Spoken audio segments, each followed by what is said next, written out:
Meus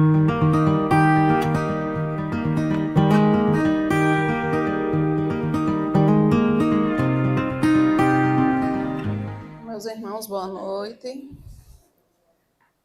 Vamos rogar ao Pai que está nos céus, aos Espíritos amigos, que a gente possa conversar um pouco sobre esse tema tão feliz, né? Felicidade. E tem alguém feliz aí? Quem acha que é feliz? Levantem a mão para eu ter, mas sejam sinceros. Pouquinho, hein? Que ao final da palestra mais gente possa estar com a certeza da felicidade. Porque às vezes a gente pensa que não é feliz. E aí a gente vai conversar um pouquinho sobre essa felicidade à luz da doutrina, né? Não podemos filosofar nem sair da codificação. Então, felicidade é uma conquista do espírito. Esse é o tema da palestra da noite de hoje.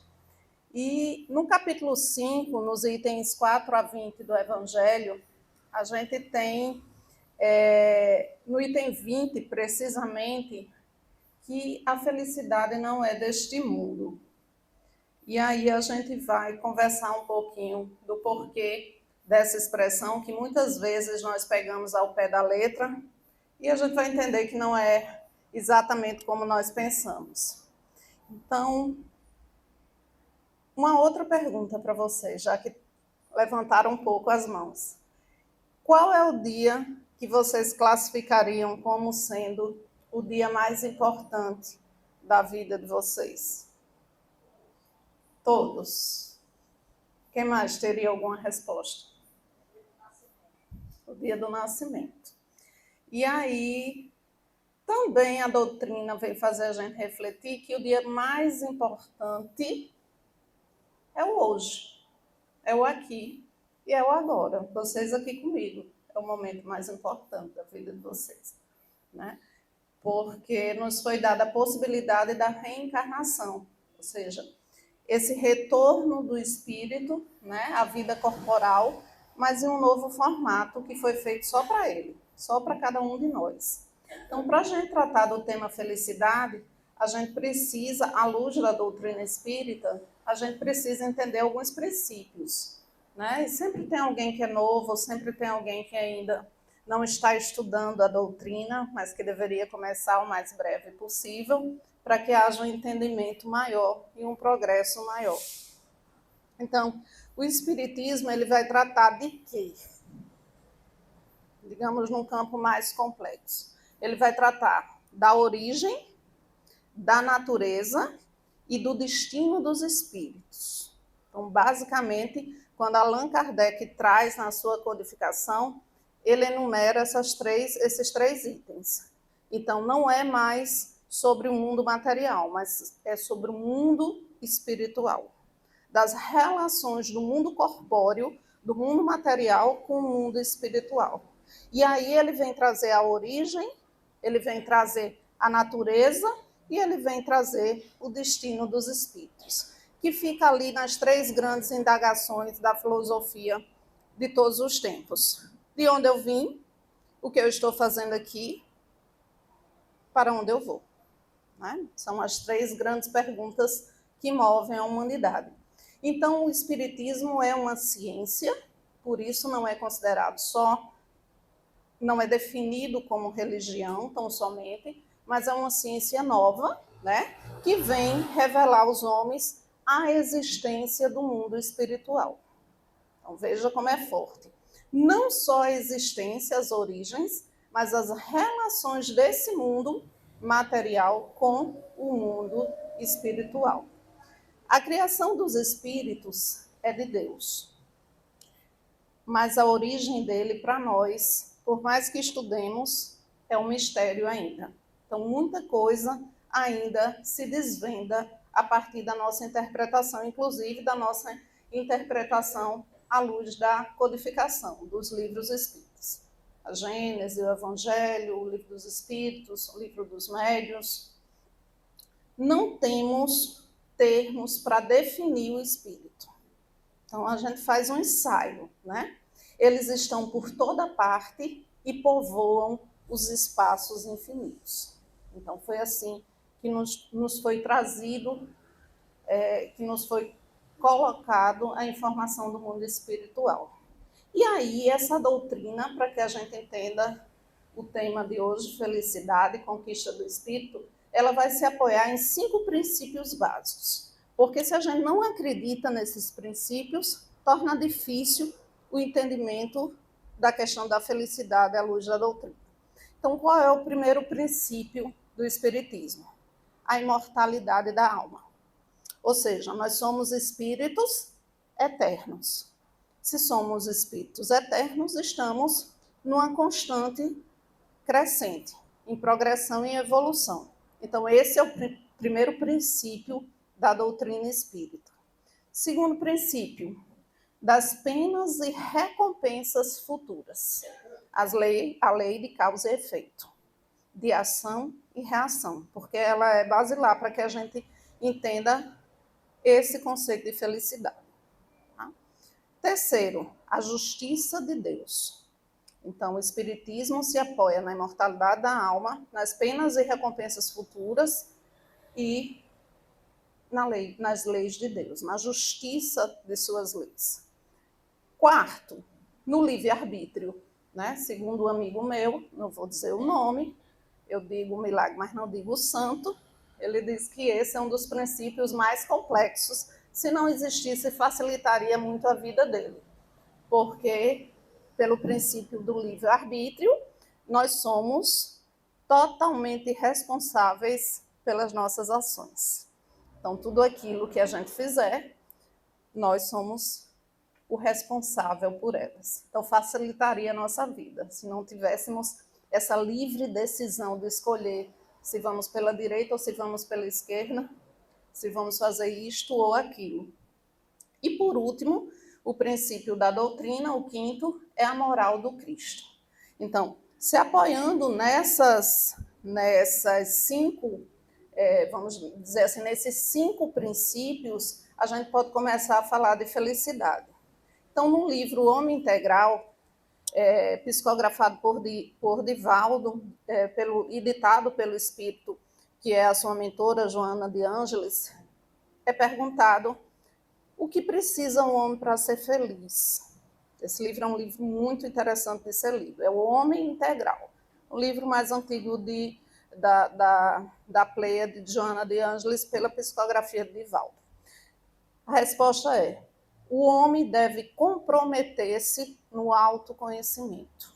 Então, isso que a gente fala aqui toda quarta-feira, né? A reforma íntima, o autoconhecimento, saber quem eu sou, saber as minhas limitações, saber o porquê de eu estar aqui, responder aquelas 3 grandes perguntas filosóficas da humanidade, identificando seus defeitos e suas qualidades, ou seja, sabendo que ele tem virtudes, mas que a gente também tem lições que ainda não foram aprendidas e que talvez não sejam angariadas, aprendidas nesta encarnação. Pode ser que fique para uma próxima. Eu tenho já uma lista grande, viu? Vou ter que vir em várias encarnações. Sem autopunição. Isso é muito importante. Muitas vezes a gente vive um processo reencarnatório se autopunindo por coisas ou por ações que a gente cometeu ainda nessa encarnação. Então, ele diz sem autopunição, sem autojulgamento, sem autocondenação. Então, isso é muito importante para que essa felicidade, mesmo que seja relativa, né, a gente vai conceituá-la à luz da doutrina posteriormente, mas para que ela aconteça na nossa encarnação presente, no hoje. Então, sem autopunição, sem autojulgamento, sem autocondenação. Ou seja, libertando-se daquilo que possivelmente, daquele desvio, daquele erro cometido por nós ainda nesta encarnação. Tá? Então, seja qual for o desvio, né? Pescá-los no mundo íntimo e eliminar aqueles que lhe constituem motivo de conflitos deve ser-lhe a meta. Simplesmente deve renovar-se sempre, viver o tempo com dimensão atemporal. Por que a Joana diz isso? Porque somos espíritos imortais. Então, o tempo para a gente, esse tempo cronológico de 24 horas, que às vezes não dá para nada, eu queria que tivesse 48, é um tempo feito por nós. Porque, na realidade, nós somos espíritos eternos, né? Em entrega e em confiança. Então, a felicidade é uma conquista do espírito, uma conquista moral, uma conquista espiritual. Porque não somos matéria, somos espíritos. Estamos momentaneamente, né, com o lado material, para que neste planeta, eu vou falar só deste, porque é este que me compete, para que neste planeta nós possamos progredir, evoluir e continuar no nosso processo de crescimento e amadurecimento moral. Então, ainda precisamos desse envoltório corporal. Ainda precisamos das provas e expiações que passamos com esse envoltório corporal. Mas somos espíritos acima de tudo. Então, a felicidade pode ser iniciada na Terra, e aí a gente vem para um outro conceito que é muito importante e que às vezes a gente distorce. É o conceito de karma. Tem gente que usa o conceito de karma numa situação bem, digamos, depreciativa. Karma nada mais é no sânscrito do que ações. E essas ações podem ser positivas como podem ser negativas. E a gente costuma dizer, mas esse é meu karma, quando tem algum problema, né? Já se pegaram dizendo isso? E, na realidade, é um enunciado equivocado. Porque são ações positivas ou negativas, e não somente negativas. E esse karma, que a gente tanto julga dessas ações, ela está de conformidade nessa encarnação com o que a gente fez, com o que a gente faz e segundo os valores que a gente carrega. E esses valores que a gente carrega nem sempre não, nunca vem só dessa encarnação, mas de outras encarnações, que ficam alojadas, que ficam ali como um chip do computador, né? Que ficam ali na memória perispiritual, né? Então, a gente recebe as ações decorrentes de quê? Daquele livre-arbítrio lá, que é um dos princípios da doutrina, da nossa liberdade de agir. Como a gente tem um livre-arbítrio, né? Por isso que meu amigo disse que é complicado, a gente comete algumas ações. E algumas ações, obviamente, equivocadas. Não necessariamente de forma voluntária, mas porque às vezes a gente não sabe que está cometendo aquelas ações e que elas vão ali gerar uma série de problemáticas futuras. Então, esse karma, essa ação cometida, se ela foi positiva, ela resulta num retorno positivo. Mas se ela foi equivocada, ela resulta numa consequência, numa reação não tão positiva. Né? E tudo isso vitimado, ou seja, tudo isso através de quê? Do nosso comportamento. Então, Deus, muito embora a gente pense que ele julgue os nossos atos, ele não julga. Porque ele já criou leis perfeitas demais para isso. É só a gente ler o livro dos Espíritos. Né? Todas as leis lá estão catalogadas. Então, ele não vai julgar. Ele deixou o livre-arbítrio, ele deixou as suas leis de conservação, de progresso, de trabalho e as demais, para que as coisas pudessem acontecer da forma mais tranquila possível. Então, todo aquele que conhece os preceitos do Cristo é culpável, se não os pratica. Né? Quando a gente pergunta, será que eu estou fazendo isso errado? Então, deve ter uma réplica. E tem até uma frasezinha que um tempo fizeram uns cartazes. O que Jesus faria se estivesse no meu lugar? Então, se as ações que a gente vem a cometer, desde as mais simplórias, como varrer uma casa e colocar o lixo para baixo do tapete, que a gente não quer terminar o serviço ali naquela hora, até as mais complexas, um homicídio, um ato violento, um estupro, um genocídio. Então, qualquer desses atos não tem o ato menor e o ato maior. Tem um ato que a gente reconhece como sendo equivocado. Então, qualquer ato que vá de encontro aos preceitos do Cristo, nós somos considerados culpados por seguramente não praticar aquilo que nós já sabemos que é o correto. Né? Então, a ignorância é uma beleza, porque quando você não sabe, você faz os desvios. Mas quando você já tem o conhecimento, fica mais complicado. Né? Então, ler nem sempre é compreender. A gente tem que prestar um pouquinho atenção a isso. Às vezes a gente passa horas lendo o Evangelho, lendo o Livro dos Espíritos, mas ler não é compreender. Na maioria das vezes, nós não aproveitamos os ensinamentos do Cristo e trazemos da teoria para a prática no nosso dia a dia. Né? Então, os nossos conflitos, os nossos traumas, as nossas revoltas fazem com que a gente não assimile aquilo que a gente está estudando, aquilo que a gente está lendo, seja no romance ou seja na codificação.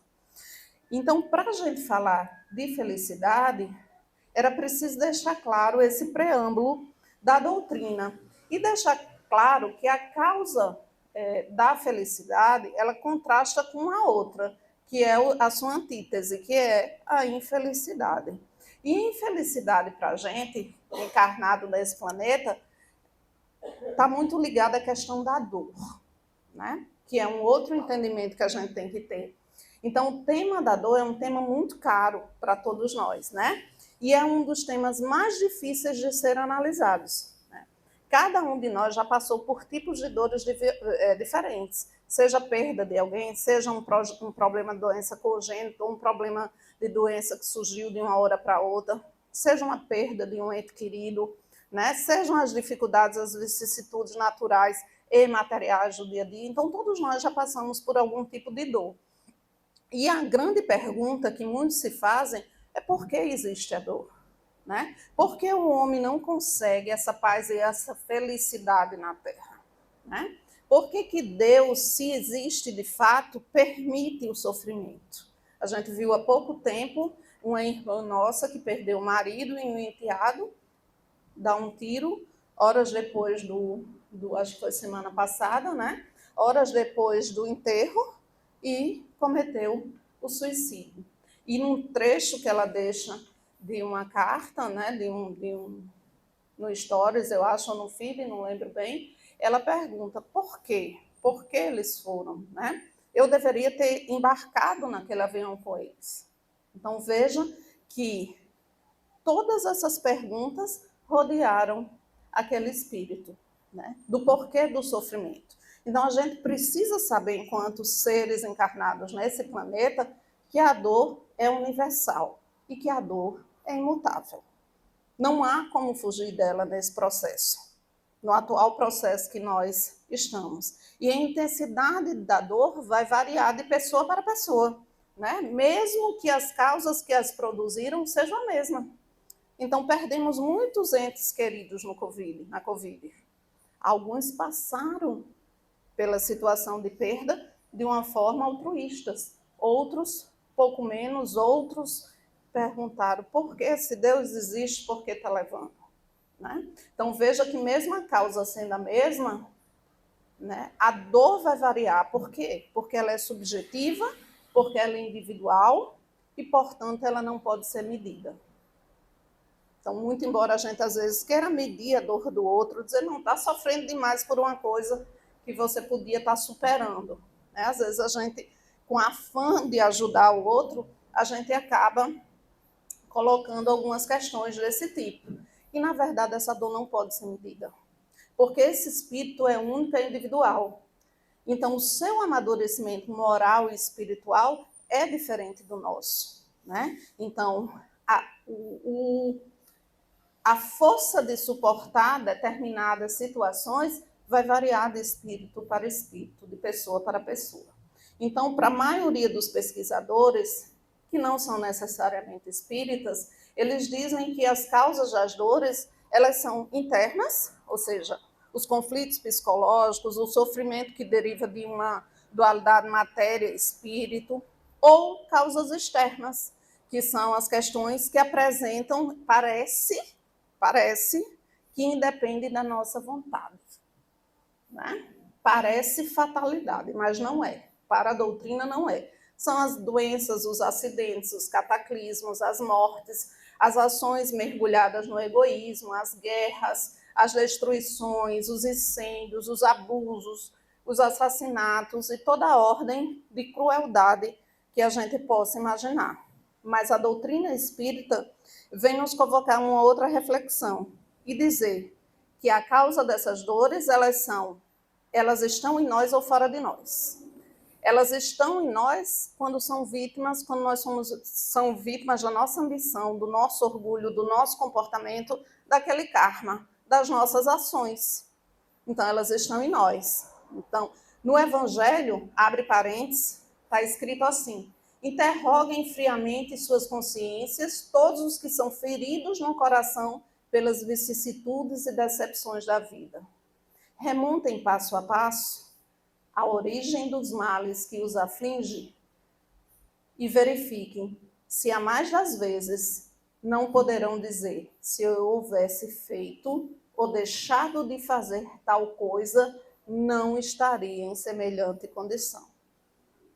Concordam? Então, se eu tivesse tido uma outra postura, um outro comportamento, uma outra ação, eu não estaria na condição de dor da qual eu me encontro hoje. E aí, o Espiritismo vem dizer que uma segunda causa dessa dor está fora de nós, que são os males que, pela aparência, parecem nos atingir por fatalidade. Que males? Alguns são esses: idiotismo, as guerras, o cretinismo, a morte de entes queridos, os flagelos naturais, mas, ao mesmo tempo, ele vem dizer: parece que está fora de nós, mas todo efeito tem uma causa. Se Deus é justo, justa há de ser essa causa. Então, novamente, ele coloca por sobre nossos ombros as causas dos nossos sofrimentos. Então, seja neste processo reencarnatório ou em outros. Então, sempre que a gente se vir atribulado ou que chegar um sofrimento até nós, a gente precisa reflexionar sobre ele e perguntar: a causa, será que foi nesta encarnação? Foi algum comportamento, foi alguma lição aprendida que naquele momento eu não soube elucidar? Se não acharem a resposta aí, certamente pode ser que essa resposta esteja em outros processos reencarnatórios pelos quais nós passamos. Mas se Deus é justo, justa há de ser essa causa do sofrimento. É preciso que a gente entenda isso e compreenda, porque a dor também precisa ser reflexionada.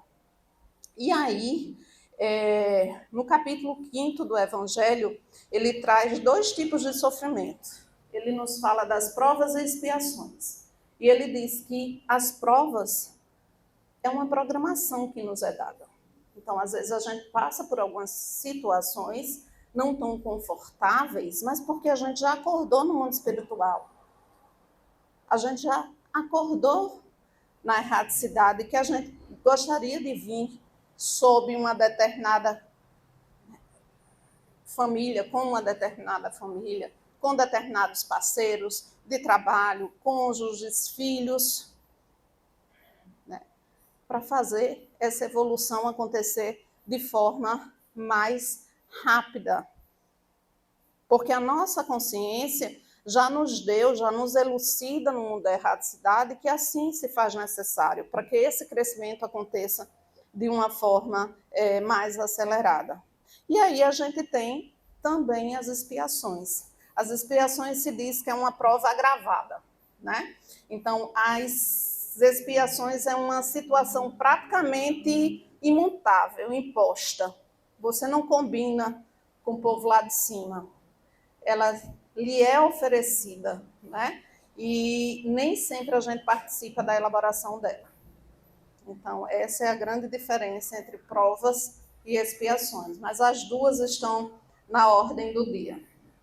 E Allan Kardec pergunta na questão que eu não estou lembrando agora, onde estão gravadas essas leis de Deus. E a resposta é que os espíritos dizem que essas leis estão gravadas na nossa consciência.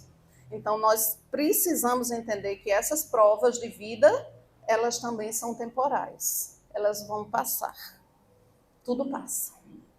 Então, elas não permanecerão para sempre.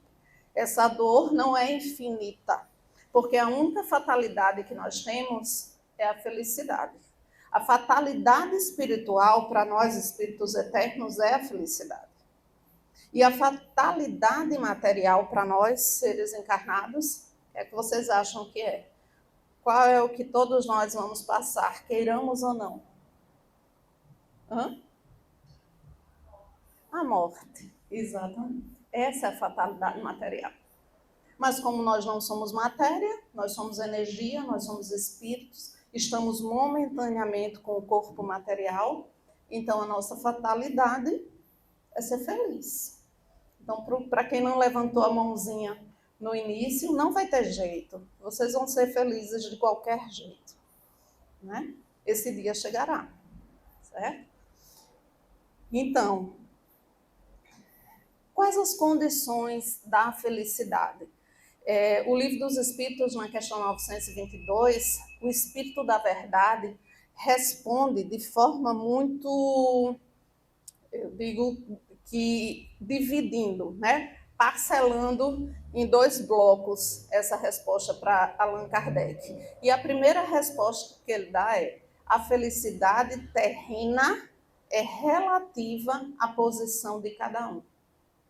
O que me faz feliz não necessariamente faz Ângela feliz. Inclusive pode fazê-la infeliz. Então, a felicidade terrena é relativa à posição de cada um. O que basta a felicidade de um faz a infelicidade de outro. É o que o Espírito da Verdade nos coloca. Existe, entretanto, uma medida de felicidade comum a todos os homens? Será que tem algo que é comum a todos nós? Uma medida de felicidade? Já que ela é relativa ao amadurecimento espiritual de cada um. E aí a resposta é: para a vida material é a posse do necessário. Para a vida material é a posse do necessário. E o que é necessário? O que é para nós o necessário? É aquilo que a gente não precisa, é aquilo que nos basta. Então, para a vida material, a felicidade é a posse do necessário, do suficiente, sem sobras, tá? Sem poupanças. E no segundo item ele diz: para a vida moral, o que é essa felicidade que é comum a todos? A pureza da consciência e a fé no futuro. Olha só a resposta. Então, a felicidade não é casa bonita, carro novo, dinheiro no banco, ações na bolsa, porque essas ações iam ser supérfluo. Se do ponto de vista material ele diz que é a posse só do necessário, do Espírito de Verdade. Então, para quem coloca a sua felicidade no apego de coisas materiais, só vou ser feliz quando eu tiver um bom carro. Só vou ser feliz quando eu tiver uma casa toda mobiliada. Só vou ser feliz quando eu tiver um bom emprego. Né? Só vou ser feliz atualmente quando eu conseguir pagar todas as minhas contas. Eu ia ser infeliz o resto da vida. Né? Então, a posse do necessário, do que lhe basta para sobreviver. E para a vida moral, enquanto espírito eterno, a pureza da consciência. O que é a pureza da consciência? Daria outra conversa, né? E a fé no futuro. A certeza de que somos espíritos imortais, a certeza que estamos num contínuo de crescimento, de amadurecimento espiritual. Então, tá lá. Todas as 2 respostas linkadas aos princípios doutrinários.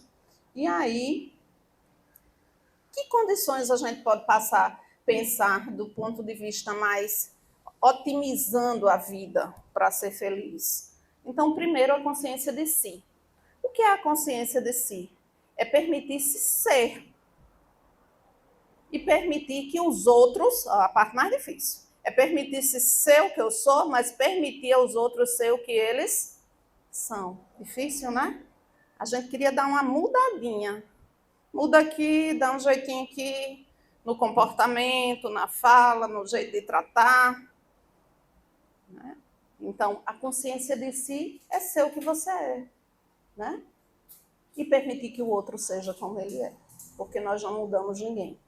Infelizmente ou felizmente. Né? Amar. Dar o direito do outro de ser feliz como lhe aprover. Como ele queira ser, como ela queira ser. Né? O auto-amor é uma condição da felicidade.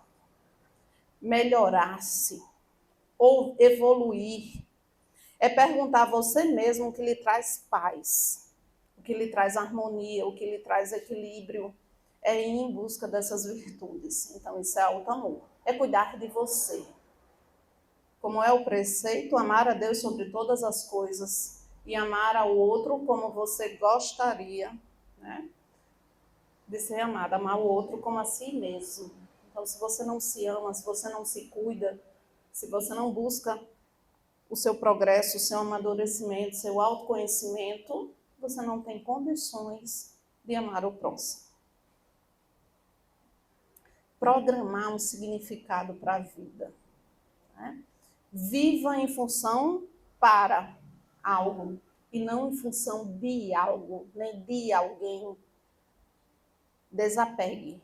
O princípio da felicidade é o desapego. Não só o desapego material, mas o desapego de todas as coisas. O ser apegado, ele é possessivo. Ele é abusivo. Ele não permite que o outro seja o que ele quer ser. Então, desapegar é um princípio da felicidade. Ter uma atitude em comum. Que atitude em comum? Pode ser, por exemplo, não veicular coisas negativas. Fazer lá a peneira. Né?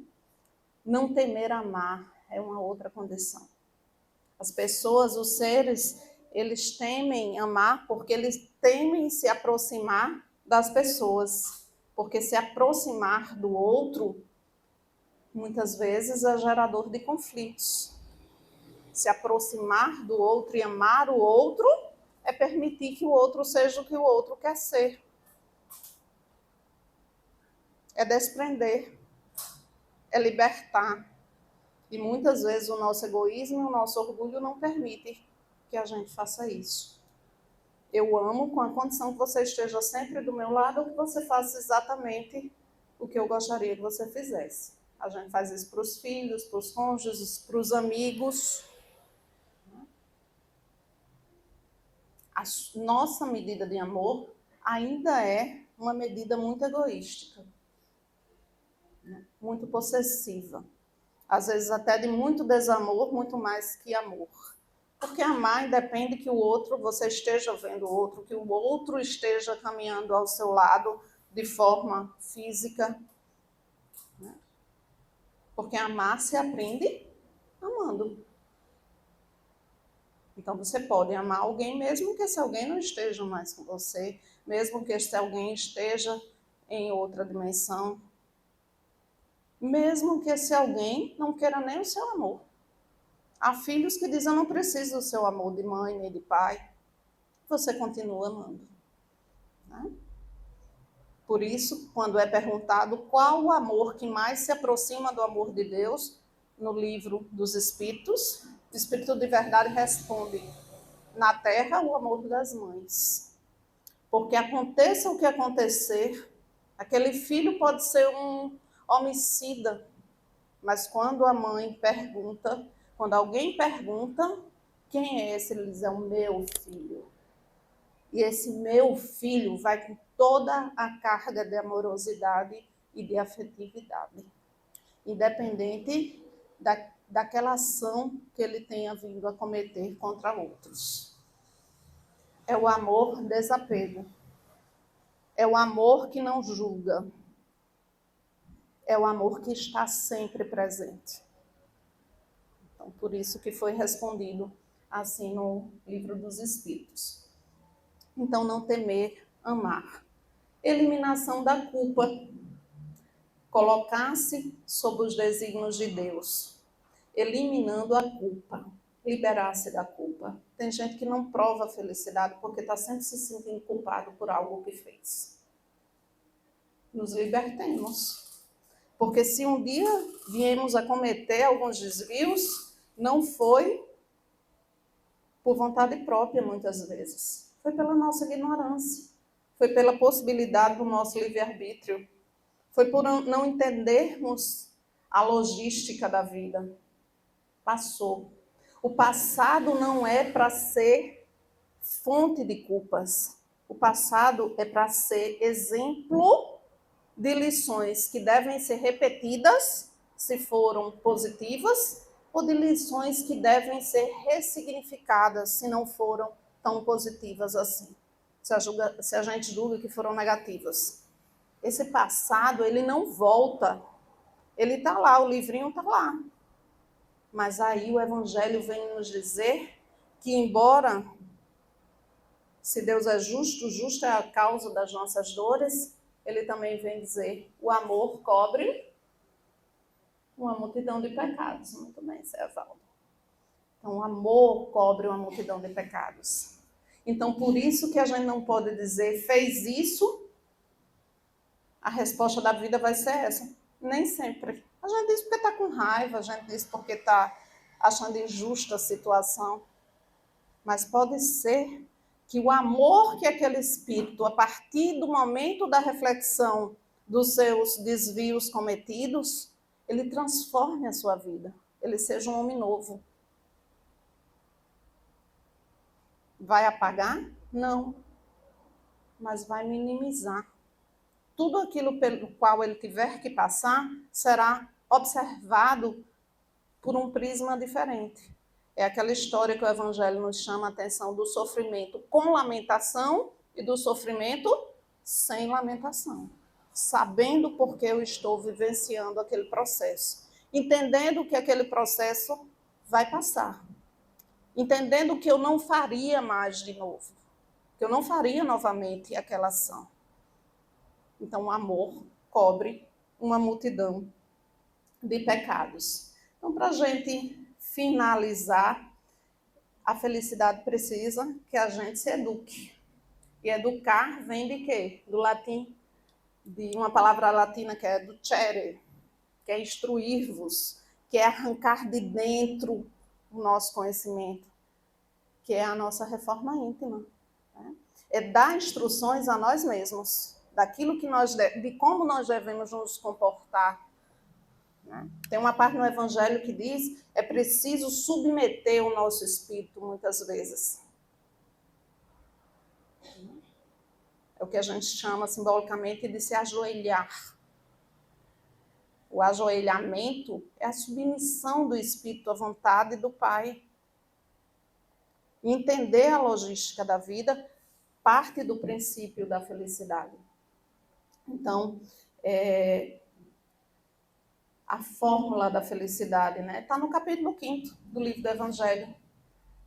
Quando se pergunta, quando se fala em felicidade, ele coloca mais ou menos assim: é a realização de um trabalho interior.